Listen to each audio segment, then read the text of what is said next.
All right, quiz 7 preview. Yes, it actually is me, even though I sound like fill in the blank with your favorite person from TV. First couple of questions here. Again, focus in on the fact that there's a plus and there's a minus in the middle. I'm not doing ginormous boxes with this. I'd feel bad for you if you did that. That'd be like a whole ton of work, and then on top of it, it wouldn't be right. So, look for the biggest exponent term, in this case my x to the 4th. That would go in first. And I just work my way down. And since it's plus, I'm just going to be combining like terms. I'm still looking at the signs, though. 8 minus 10 would be negative 2. I look around. There's a squared term, but there's only one of them. So I'll write that in next. X's. I got 1 here, minus 5 would be negative 4, and then the plus 1. Okay, that'll be it on these. There'll be no other like terms to combine unless somehow I missed something as I was working through with some of those. Now 2, the difference here is that minus. That minus means the sign on all of these guys is going to be changing. So these guys staying the same. These guys, signs change on everything, and that's set, parentheses. Excuse me. And once I've done that, I handle it just like I did number 1. So I look around for the biggest exponent, combine like terms if there are any to combine for that particular value. 7x squared and 8x squared. 15x squared. 6x, no other x's. And negative 10 minus 6 is negative 16, and I'm good. Okay, so those first two aren't meant to be, bad or tricky or anything. It's just, kind of keeping an eye on things and making sure things are going well. Now, when we get to 3, notice no plus or minus in the middle anymore. So now I do have to multiply this out. And we talked about our probably our best way of going about this is to heads towards a box, because it organizes us and it also makes sure that we don't forget any of our terms.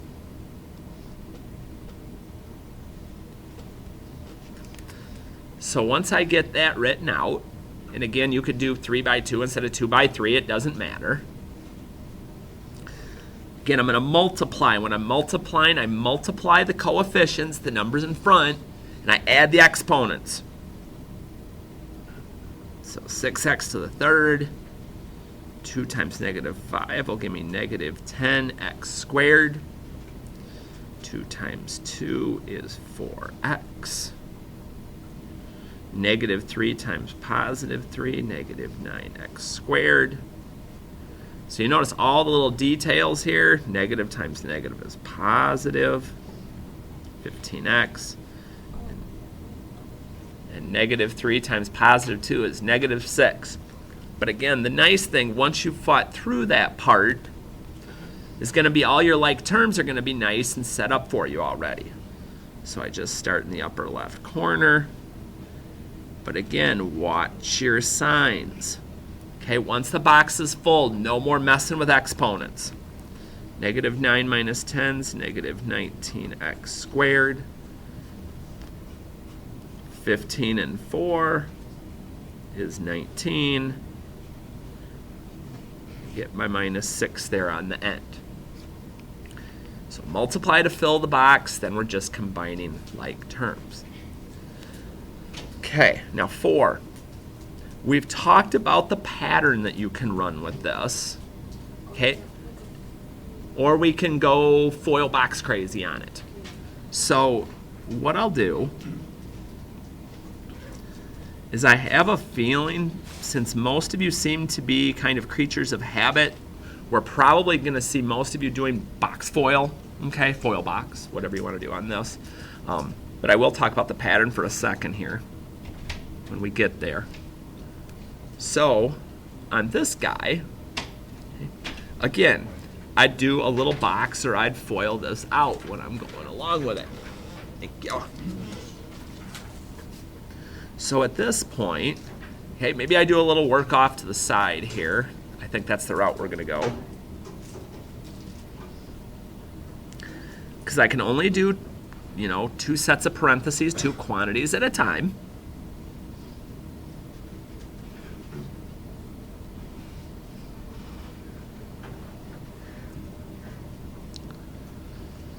So I go there. I combine my like terms, because again, I'm not messing with the exponents anymore. And once I have those first 2, or any 2 I want to choose, they're all the same though, set, I'm going to do it again, except it's going to be a bigger box this time, because now it's going to be a binomial times a trinomial. And again, just like we've done, basically like we just did on number 3,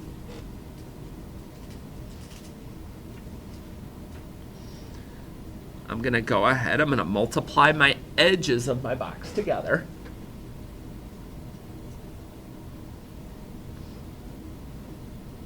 Being careful to watch my signs. And again, when you're doing these and you're filling in your box, if you ever get a diagonal where it's like this is third and this is squared, go back and look at it again, because they should be like terms in each of your diagonals. So once I've got that ready, now I'm ready to just go ahead and write my answer. Just start in the upper corner, work my way down through.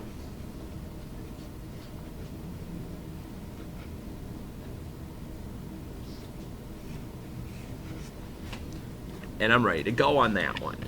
Okay? So multiply, we add exponents. Combining like terms, we just mess with the coefficients, those numbers that are in front. Okay. Evaluating. Okay, evaluate just means solve. So when it says find f of -3, we're not multiplying anything by that. We're just taking this value. In any place I see an x, it's going in. So I go ahead, I get that substituted in. I got to clean up what's inside the absolute value signs first. Don't try distributing right away. So negative times negative is positive 12 plus 3. 12 plus, oh, no? Okay. 12 plus 3 is 15. And again, all absolute value really does for us is if it were a negative number, it would make it positive once it comes out. But it's already positive, so it really doesn't make any difference. Negative 2 times 15 is negative 30. Okay. And that's my answer. Again, it's not like we're solving for f and we divide at the end, because I've had some of you running into that issue. Don't do that. Okay, just all that f of number tells you is what number am I plugging in. So it's the same for number 6. That -1 goes in for x in both the spots. And use parentheses. Because if you don't, you will get a different answer. In this case, that would be the wrong answer. So I'm assuming a lot of you are probably just going to type this straight in on the calculator, but if you didn't, you'd have to be watching for those negative values. But I absolutely am okay as long as I'm typing stuff in carefully. And again, any power over 2, I'm using this caret button right above the divide.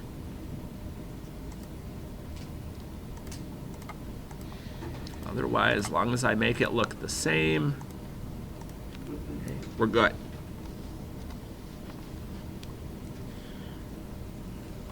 So again, no big deal as far as that goes.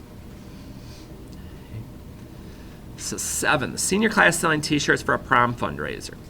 The class is selling the t-shirts for $12.50 each. The shirts cost the senior class $60 for the design print plus $4.50 for each shirt. Write the profit function. Okay. Profit is revenue. how much money I make per shirt, minus the expenses. How much does it cost me to make the shirt? So again, what I'm selling them for, I'm not selling them for the prom fundraiser, I'm selling them for $12.50. So I would take that value. Now, the $12.50, I'd have to include the variable with, because depending on how many shirts I sell, that's going to determine my revenue. If I sell 10 shirts, 50 shirts, I just plug that number in. And then I'm going to minus, I get charged $60 no matter how many shirts I make, so that doesn't get an X. That's just a fee. And then plus $4.50 per shirt, or for each shirt. So plus $4.50 X. So, okay, now, what I do want you to do at this point, because I mean, that's my revenue, that's my expenses, but I want you to go ahead and simplify it, because then when we go to plug the number in, it makes it easier for us. So just like we did up at number 2, okay, I'm going to distribute that negative through.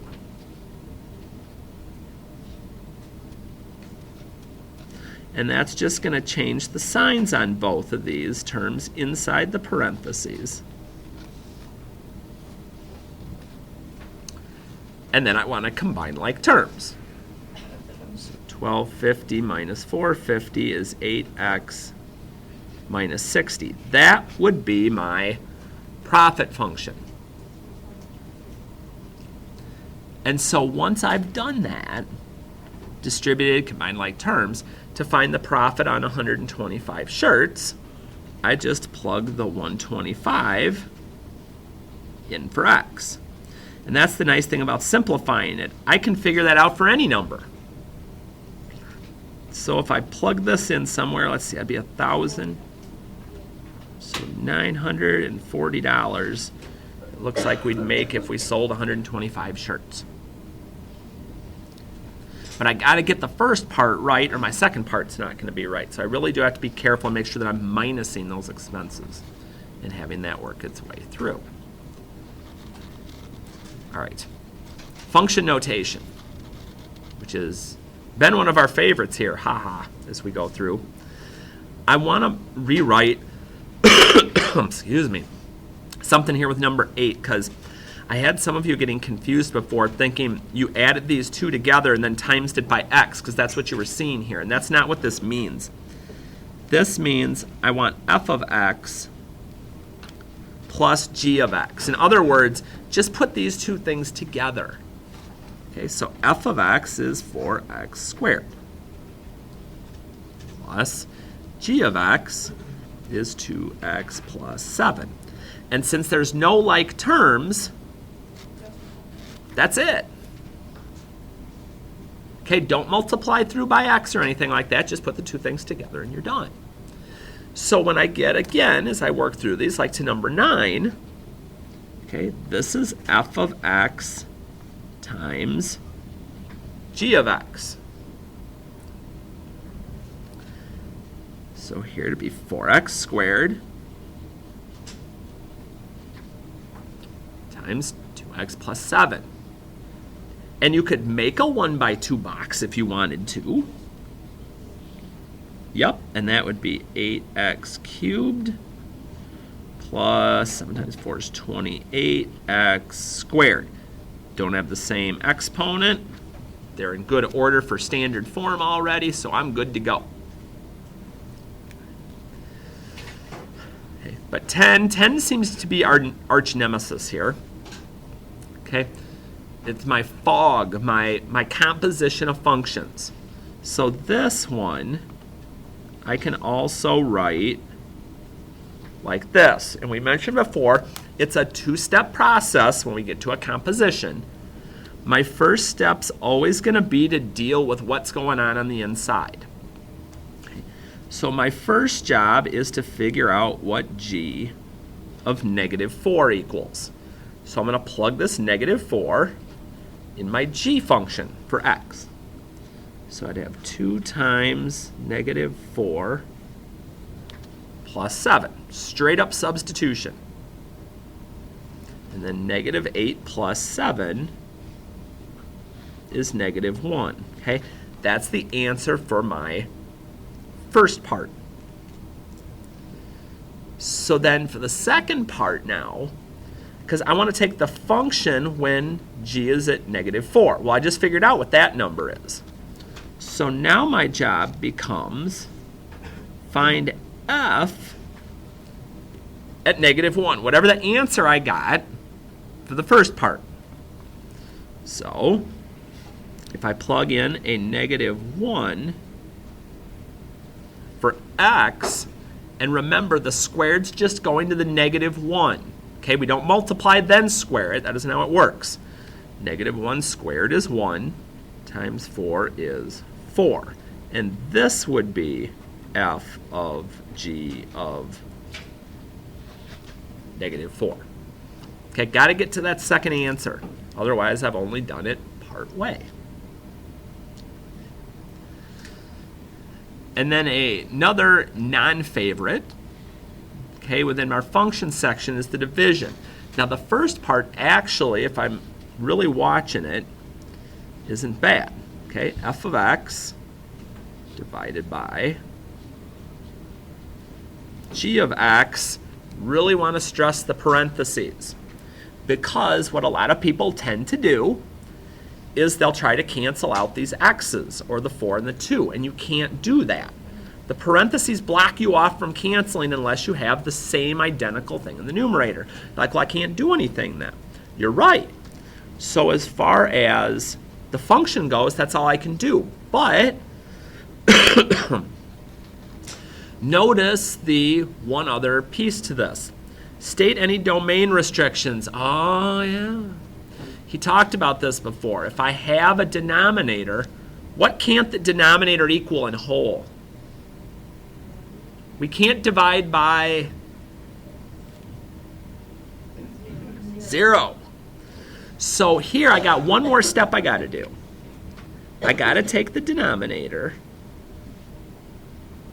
and I want to make sure it doesn't equal 0. So I'm going to do the quick little equation to figure this out. So I'm going to minus the 7 over, and then I'm going to divide by 2.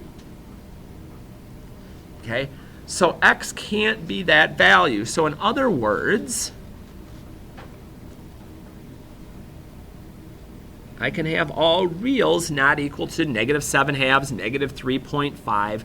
And the reason I didn't write it on the rest were it was all reals. And it's assumed it's all reals unless I tell you otherwise. Or unless you tell me in this case otherwise.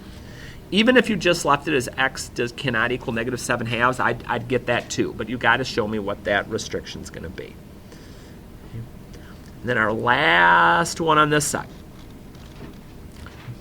So I've got two functions here, f of x and g of x. Again, all this means is what's f of 2 minus g of 2. Now, could I do f minus, g and then plug in the 2? Sure, I could. I think this is a little bit easier, though. Because if I plug in the 2 over here, so my f of 2 would be 4 times 2 squared minus 2. And again, whether I plug that into the calculator, which may not be a bad idea here, just to make sure everything's working out okay.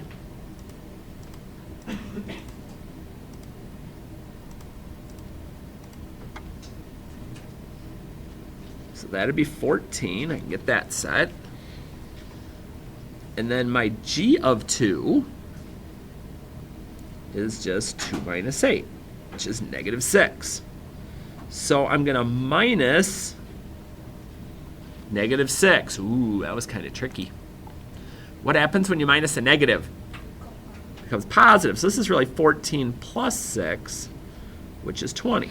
And that's the answer I'm trying to get to. So that's the way we got to kind of look at some of those. Again, the number in parentheses is just telling you what to substitute in. It's not part of the problem per se. Like, dang, you're going function crazy here. Okay. P little dot Q. Not open, little dot. which means we're going to do P of 8 times Q of 8, kind of like what we just got done with. So I'm going to do the two separate parts and then put them together. So if I plug this 8 in there, 3 times 8 is 24, minus 6 is 18, and the absolute value of 18 is still 18. Then for Q, goes in there. Now this one I'm going to write out because I got to be a little more careful. Again, I get my parentheses in there because I'm only squaring the 8. Okay, 8 squared comes first, order of operations, then times 2. So, or if you plug it in the calculator, you're going to end up with 125. And then I'm not feeling that good about my multiplication this morning. Do that in my head, even though I probably should. Yeah, I was right. Okay. Multiply those guys together and we're set. Okay. But again, it's detail work. The little dot means multiply. Okay. The circle, the open circle there, is a composition. So I'm going to be plugging, okay, this is one of those two-steppers that we've talked about. And it always just goes in the order that it's written. So my first job is to find what's on the inside. It's to find P of -3. So I go, okay, I'm going to plug -3 in to that guy.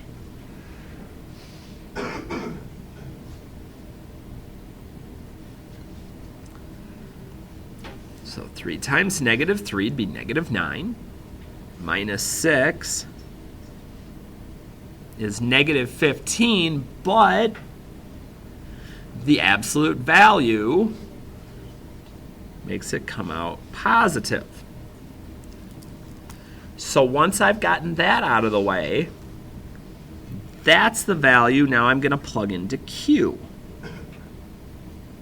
Whatever my answer I get from the first step. So here's my Q. This is going to be a big number. I'd probably go to the calculator on this. Let's see. 15 squared is 225.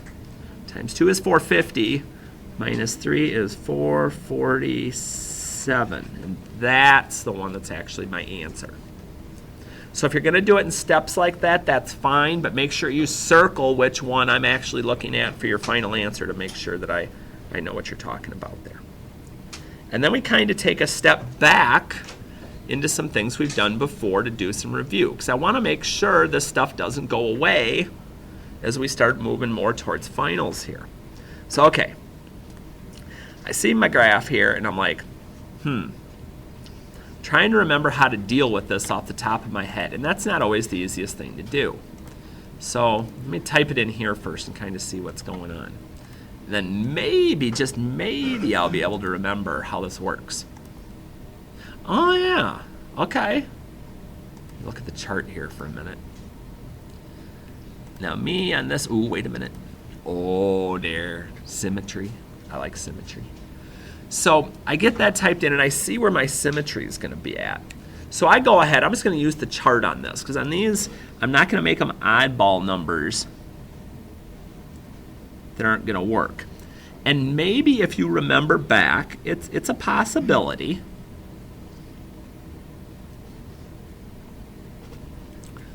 Maybe you'd remember, oh yeah, x squared, the plus 5 just means I went up 5, and the negative just means it opens down. Oh, I could have done this without the calculator, but even if you did it with, that's okay. So I get that drawn in. There's no shading on these because there's no inequality arrow. And then I just got to remember how my domain and range part. Remember, domain's my x values. Okay, it always goes, bless you, left to right. Cool thing about these, the domain's always the same. Okay. The domain should always be the easiest question on any of these. It's always negative infinity to infinity. Now my range, remember, is my y values And those go from bottom to top. So what would my range look like on this one if I'm going from the bottom of my graph to the top? Nice, okay. Negative infinity, because it goes down forever, up to my high point of y, which is 5. Coincidence? I think not, that 5 is there. And then end behavior, remember there's really only 2 I got to think about, because with x, one's always going to negative infinity, one's always going to positive, because we're looking to see what happens in the graph as it goes from left to right. So, as x goes left, where's y heading towards? Down, and how do I write down? Negative infinity. And then as x is going to the right, yeah, even as we go to the right, we're still heading down. We're still going to negative infinity. And as I've said before, if you need to write it down in words first, that's okay, but I've got to see the infinities somewhere. Okay, you can't just write it in words. We got to do math speak here.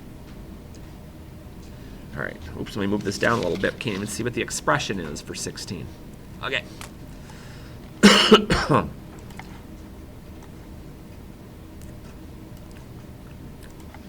right, let's see what we got here. X, again, caret button's right above divide.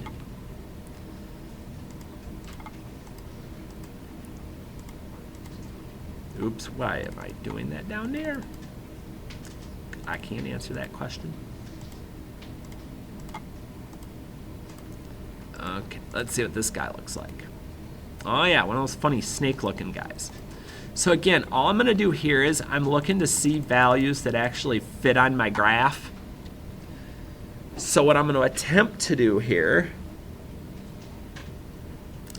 is kind of just eyeball some of this stuff.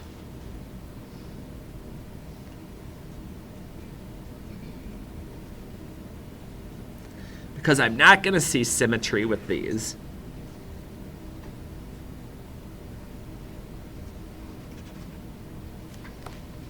Okay, because again, I'm just trying to get an idea with this. Even if you just looked at this graph and kind of were like, okay, that'd be okay.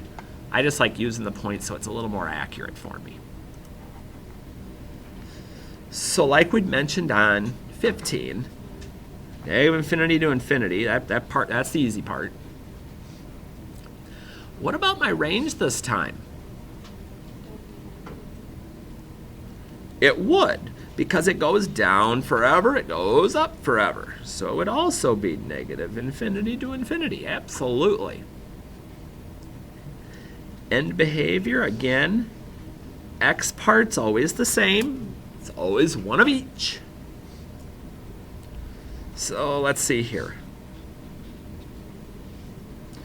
As x is going left, since it's going down, that would be negative infinity. I agree. And as we go to the right, my graph is going up, up, up, up, up, which is positive infinity. Nicely played. Okay, so just follow the directions. And if you need to, maybe you just draw on your graph when you get it done where everything is. Like on the x-axis, as I go right, that goes towards positive. As I go left, it goes towards negative. And maybe if you have those on the graph, maybe if you have those on the graph, maybe it guides you a little bit better to get the right infinities for those. Just a suggestion. All right, and then fully into review mode for the last 3. So simplify each expression completely and write in standard form. Okay, there are no i's allowed in the denominator. There's one way to fix it, and it's not to try and cancel them. Okay, no canceling at the start. We multiply by that big fancy word called the complex conjugate, but it's a real simple term actually. All it means is switch the sign that's in front of I. So that's plus, I make it minus. If this would have been minus, I make it plus. And yes, then I have to box both of these. So I'm going to do a little side work here. I'm going to do my numerator first. So 4 minus 2i, 2 minus I. And I'm going to multiply to fill in my box. Now, throughout all of this, before I go to simplify it completely at the top, there's one thing I got to remember. Anybody remember what I squared equals? I squared is -1. Okay? So here, this is really 2 times -1, which is -2. So when I go to combine my like terms, 8 minus 2 is 6. -4 and -4 don't cancel. Okay, it's -8i. And i's in the numerator are okay. So my last job then, you're like, whew, not there haven't been enough jobs here, Harty. One more box. But this is the one where my i's should disappear if I've done this right. Because when I go to multiply, okay, 2 times 2 is 4. 2 times I is 2i. You're like, wait, there's still i's. Oh, just hang on a minute.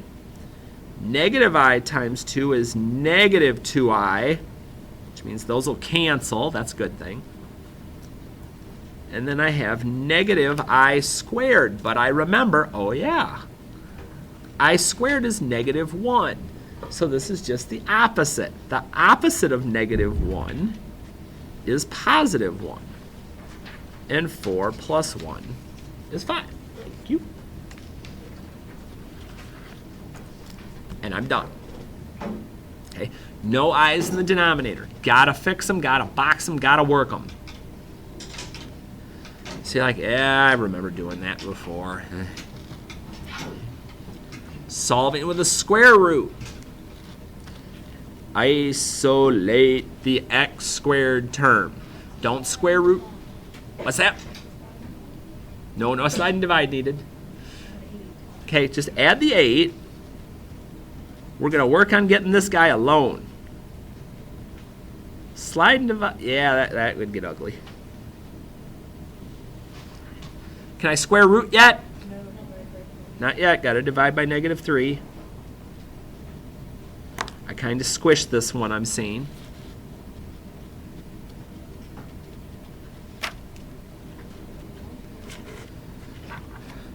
So now what? Square root. Okay, 2 things I got to remember. Oh my goodness. Oh, actually, let's make it 3. First thing, I'm taking the square root of a negative. What do I need to do? Take an I out. You're like, okay. Also, squared means it's a quadratic. How many answers do quadratics have? 2, which means plus minus. Then, not like that's not enough. The 12 breaks down still. Need a perfect square, 4 and 3. Okay, the square root of 4 is 2, which gets out of radical jail, gets to hang out with I. If you write I2, that's fine, I don't care. And then the 3 doesn't break down. Okay, 3 things to remember there. Plus, minus. If it's a negative, pull out an I. Don't pull out an I just because. And then break down the radical if you can. And then our final favorite from before, completing the square. Okay, remember, x's want to do their own thing, y's want to do their own thing. So we kind of work through that little process that we did before. I take my b, divide it by 2, and I square it. That value gets added to the x's on the left. I'll put a blank in there with it. And it gets added to the 45, the negative 45 on the right. once to each side of the equals when we're doing completing the square. Then I do the same thing with my y's. 6 divided by 2 is 3. And square it. That 9, oops, I forgot my plus in there, gets added to my y's and added to the other side. And actually, I'm one step from being done, believe it or not. What's going to go in the parentheses with my x in my binomial term? -10, because it's right there. And I follow that same rule with my y's. Take it from the b divided by 2 number, +3. Let's see what we get over here. 64. Okay, there's my equation. But I've got one more piece that's being asked of me. Nice. The center, again, is the opposite of h and the opposite of k. And then is my radius 64? 8. It's the square root. Okay? Again, I don't pull punches. This is the quiz. So if you need to go back and look at it, cool. If you need to see me in the morning or after school, cool. If you need to watch the video again, cool. If you need to go back and do homework on this, cool. Okay? But do what you've got to do to be ready. We've only got this quiz and one more before the end of the term.